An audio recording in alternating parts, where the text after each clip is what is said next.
Good morning વિદ્યાર્થી મિત્રો, તમારું હાર્દિક સ્વાગત છે આપણી યુટ્યુબ ચેનલ એમડી એકેડમીમાં। આજે આપણે વાત કરવાની છે 15 જાન્યુઆરી 2025ના મોસ્ટ ઇમ્પોર્ટન્ટ કરંટ અફેર। અને આ કરંટ અફેર ગુજરાતની બધી જ એક્ઝામ માટે અતિ મહત્ત્વના છે। તો તમે આપણી ચેનલને સબસ્ક્રાઈબ ના કરી હોય તો સબસ્ક્રાઈબ કરી લો, બાજુમાં આપેલા બેલ આઇકન ઉપર ક્લિક કરી લો, જેથી કરીને કરંટ અફેરના બધા જ વિડીયોની નોટિફિકેશન તમને મળી રહે। વધુ સમય ન બગાડતા પહેલાં શરૂઆત કરશું આજનું કરંટ અફેર। તો આજના કરંટ અફેરનો પહેલો ક્વેશ્ચન છે, જે કેન્દ્રીય મંત્રી પિયુષ ગોયલ એ ભારતના ક્લાઇમેટ ફોરમ 2025 દરમિયાન કયું પોર્ટલ લોન્ચ કર્યું? તો Bharat clean tech manufacturing platform, જે આપણા કેન્દ્રીય મંત્રી છે પિયુષ ગોયલ સાહેબ એમના દ્વારા મિત્રો કરવામાં આવ્યું છે। કયા કાર્યક્રમ દરમિયાન? તો જે ભારત ક્લાઇમેટ ફોરમ 2025 જેનું આયોજન નવી દિલ્હીમાં થયું હતું। ક્યાં થયું હતું? નવી દિલ્હીમાં।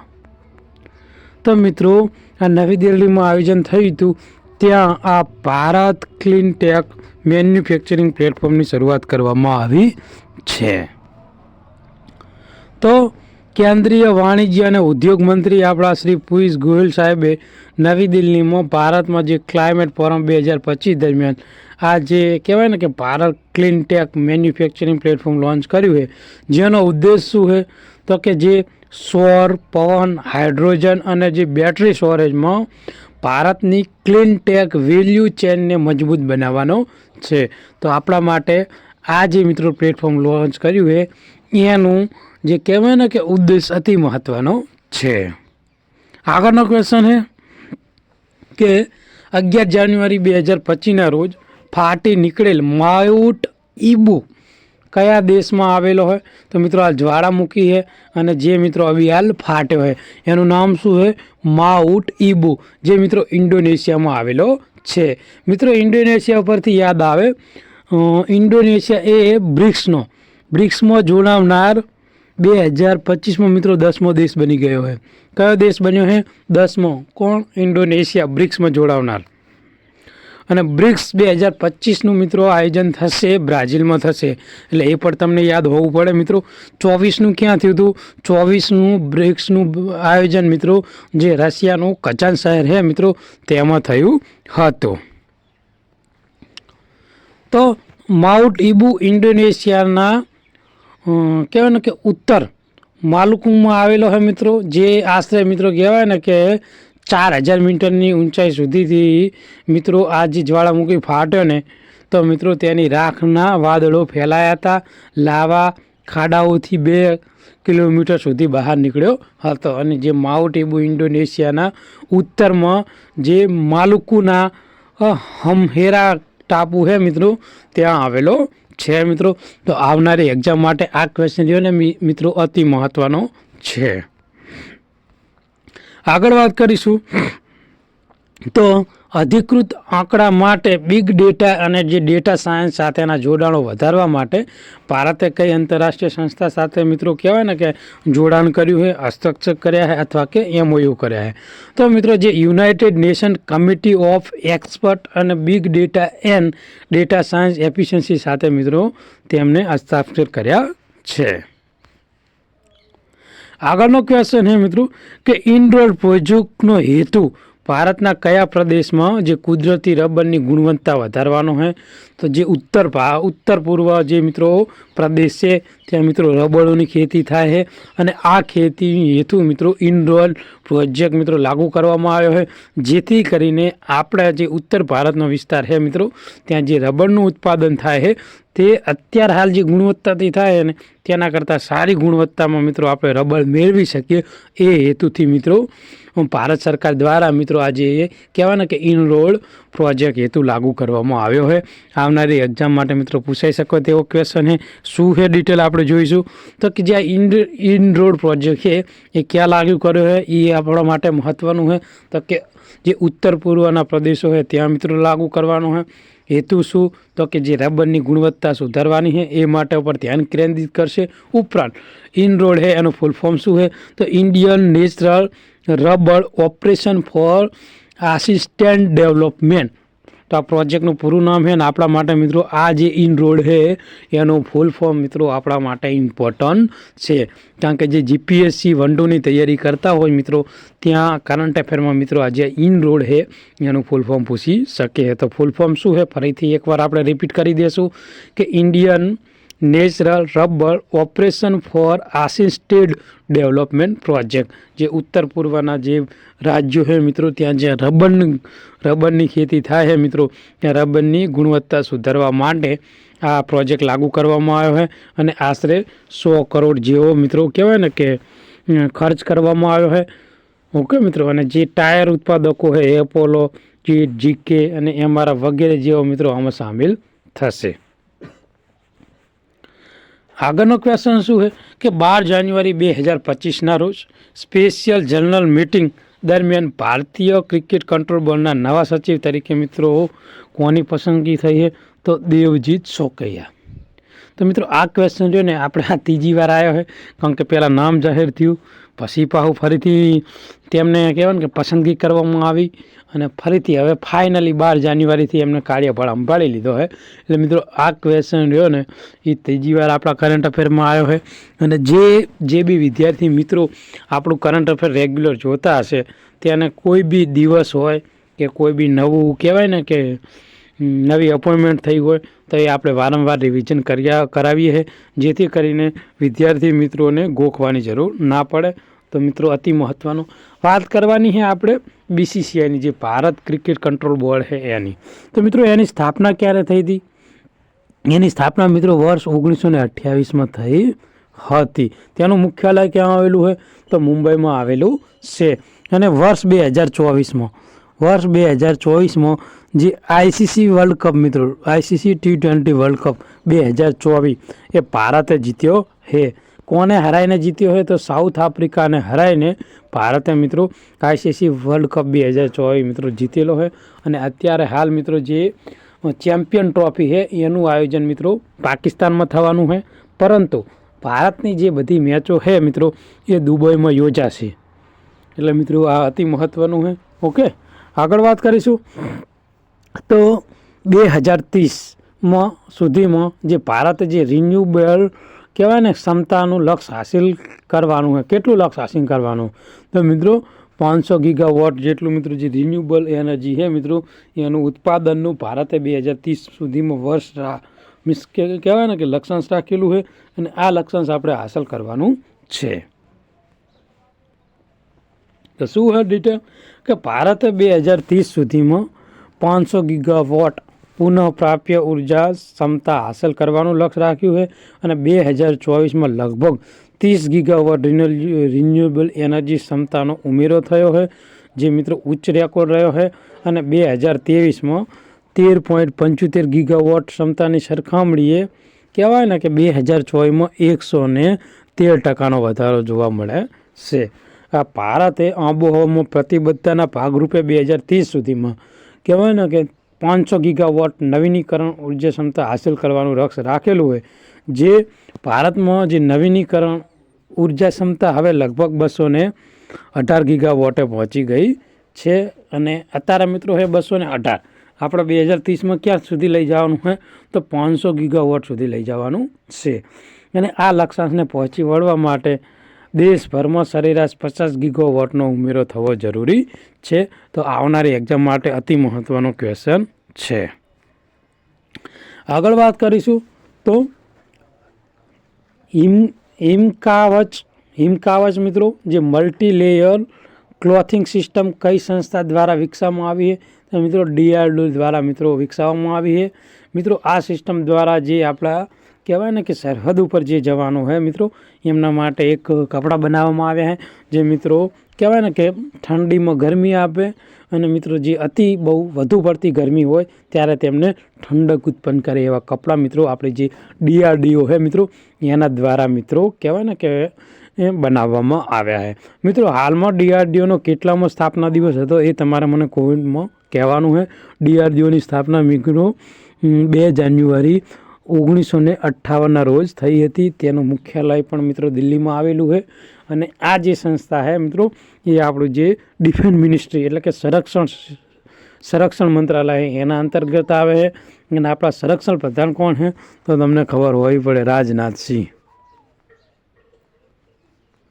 ઓકે મિત્રો, તો તમારે મને કોમેન્ટમાં કહેવાનું છે કે વર્ષ 2025માં DRDOનો કેટલામો સ્થાપના દિવસ હતો. આપણે મિત્રો લેક્ચરમાં ભણાયો છે અને ત્યારે પણ મેં તમને કીધું હતું આ ક્વેશ્ચન અતિ મહત્ત્વનો છે. તો શું છે ડિટેલ?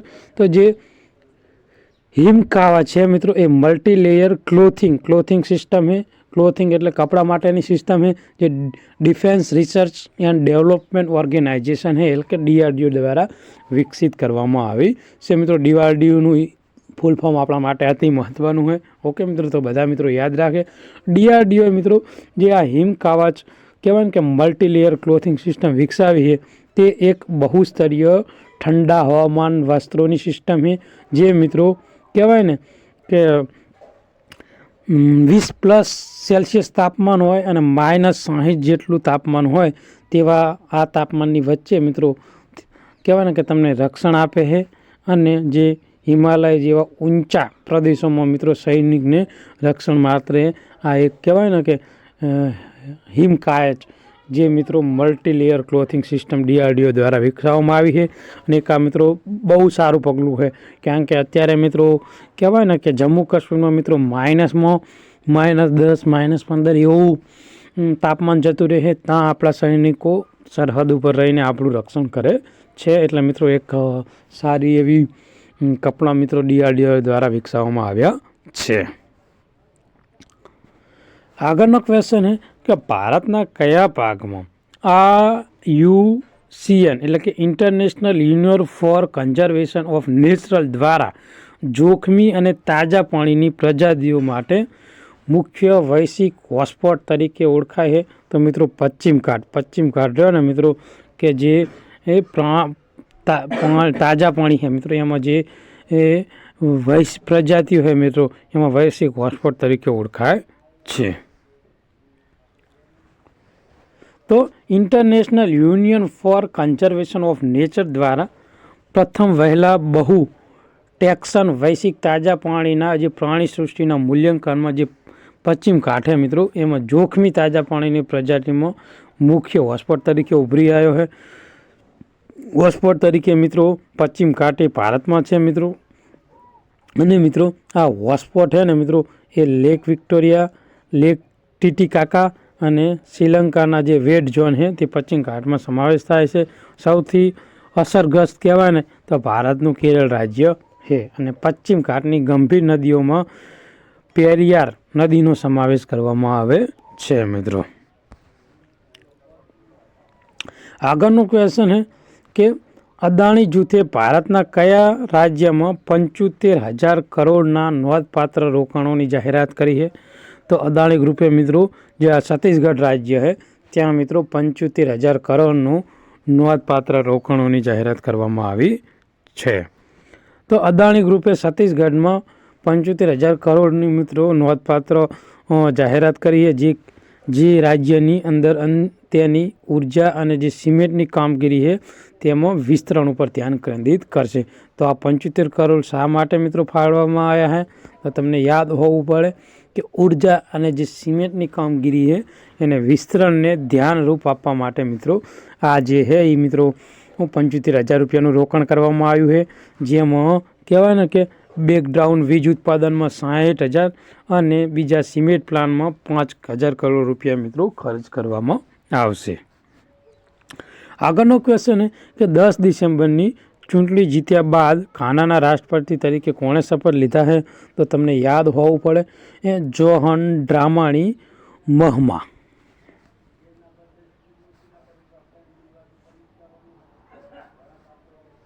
આગળનો ક્વેશ્ચન છે કે PM નરેન્દ્ર મોદીએ કઈ તારીખે પ્રથમ દિલ્હી શ્રીનગર ટ્રેન સેવા શરૂ કરશે? તો કરવાની છે. તો મિત્રો યાદ હોવું પડે 26 જાન્યુઆરી જે PM નરેન્દ્ર મોદી છે એમના દ્વારા પ્રથમ દિલ્હી શ્રીનગર રેલવેની શરૂઆત કરવાની છે 26મી જાન્યુઆરીથી. તો PM નરેન્દ્ર મોદી 26મી જાન્યુઆરીએ દિલ્હી શ્રીનગર ટ્રેન સેવાનું ઉદ્ઘાટન કરશે જે આપણા જે પ્રજાસત્તાક દિવસ સાથે તે સુસંગત છે. અને આ ઉદ્ઘાટનમાં જે ઝેડ મોરટ ટનલનો મિત્રો સમાવેશ થશે અને જે ચિનાબ નદી ઉપર સ્થિત છે અને વિશ્વનો સૌથી ઊંચો રેલવે બ્રિજ હાઇલાઇટ કરવામાં આવશે.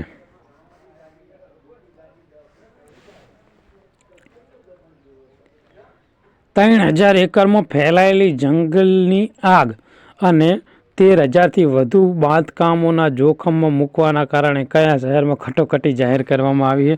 તો લોસ એન્જલ્સ. મિત્રો આ જે લોસ એન્જલ્સ છે મિત્રો એ દરિયાકાંઠે આવેલું અને કોરંબોર મિત્રો જંગલ છે. તો મિત્રો આ લોસ એન્જલ્સમાં અત્યારે મિત્રો આગ લાગી છે. એમાં મિત્રો અંદાજે કહેવાય ને કે 3,000 એકર જંગલમાં ફેલાયેલી એરી આગ છે અને મિત્રો 13,000 જેટલા તો ઘરો રહે એ બધા બળી ગયા છે. અને આખું જે હોલિવૂડ સ્ટુડિયો છે મિત્રો, હોલિવૂડ સ્ટુડિયો એ આ લોસ એન્જલ્સમાં આવેલો છે, એ પણ આખો બળીને ખાખ થઈ ગયો છે અને લાખો લોકોનું સ્થળાંતર કરવામાં આવ્યું છે. અને મિત્રો લાખો કરોડ કહેવાય ને કે ડોલર મિત્રો જેટલું નુકસાન થયું છે. લોસ એન્જલ્સ આખું લોસ એન્જલસ શહેર છે મિત્રો એ તબાહ થઈ ગયું છે અને એ આગ રહીને હજુ પણ અમેરિકા દ્વારા કંટ્રોલમાં આવતી નહીં.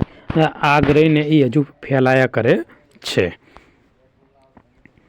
તો શું છે ડિટેલ આપણે જાણીશું. તો કે લોસ એન્જલસે 3,000 એકરમાં જંગલમાં આગથી ઝડપી ફેલાઈ રહી છે. 1 લાખ જે રહેવાસીઓને સ્થળાંતરની ફરજ પડી છે અને 13,000થી વધુ કાટમાળમાં મિત્રો જોખમમાં મૂક્યા છે. અને નાસાએ જે કહેવાય ને કે જેટ પોપ્યુલસ લેબ જેવા આઇકોનિક સીમાચી ચિહ્નોનું પણ જોખમમાં હતા. 1400થી વધુ અગ્નિશામકોએ પ્રયત્નો કર્યો છે. જોરદાર પવનોના આગનો ફેલાવોથી વધુ તીવ્ર બન્યો અને જેમાં નિયંત્રણના પડકારરૂપ બન્યું.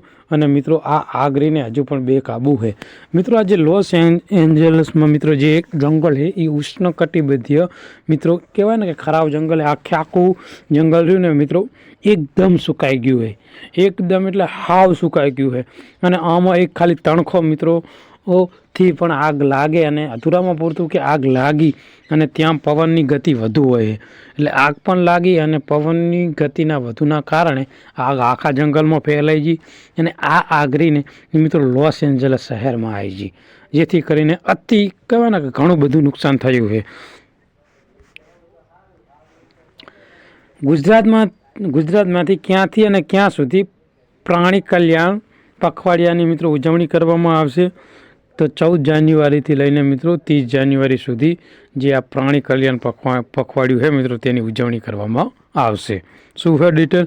તો ગુજરાતમાં પ્રાણી કલ્યાણ બોર્ડ દ્વારા 14 જાન્યુઆરીથી 30 જાન્યુઆરી 2025 સુધીમાં પ્રાણી કલ્યાણ પખવાડિયા તરીકે ઉજવણી કરવામાં આવશે. આ સપ્તાહ દરમિયાન જે રાજ્યભરમાં અબોલા પ્રાણી કલ્યાણને લગતા અને તેમના પ્રત્યે પ્રેમ તે સંલગ્ન વિવિધ જનજાગૃતિના કાર્યક્રમનું આયોજન કરવામાં આવશે તેમ ગુજરાતના જે પ્રાણી કલ્યાણ બોર્ડ છે તેની યાદીમાં જણાવવામાં આવ્યું છે. અને આ પખવાડિયા દરમિયાન ઓક્સિટોસિન ઇન્જેક્શનનો દુરુપયોગ બાબતે લોકોમાં જાગૃતિ કેળવવી, પ્રાણી પ્રમાણે પક્ષીઓ માટે સ્નાન કરતા વૃક્ષો જેવા જાંબુ, લીમડો, પીપળો, સીતળો વગેરેના વાવેતર માટે નાગરિકોને અવરોધન કરવું અને પશુ અને પક્ષીઓને પૂરતા પ્રમાણમાં ખોરાક અને પાણી મળી રહે એ માટે વાસણ અને કુંડાનું વિતરણ કરવું. તો મિત્રો આજનું આ મહત્ત્વનું કરંટ અફેર આપણે અહીંયા પૂરું કરીએ. આ વિડીયો તમને ગમ્યો હોય તો લાઈક કરો, તમારા બીજા મિત્રોને શેર કરો, જેથી કરીને આ કરંટ અફેરનો લાભ લઈ શકે. અને જે વિડીયો છે મિત્રો એની ડિસ્ક્રિપ્શનમાં આપણા ટેલિગ્રામ લિંક આપેલી છે, જેમાં તમે જોઈન થઈ જાઓ, જેથી કરીને તમને મિત્રો કોઈ બી અપડેટ હોય અને જે મંથલી કરંટ અફેર છે મિત્રો એની PDF તમને મળી રહે. થેન્ક યુ, ધન્યવાદ.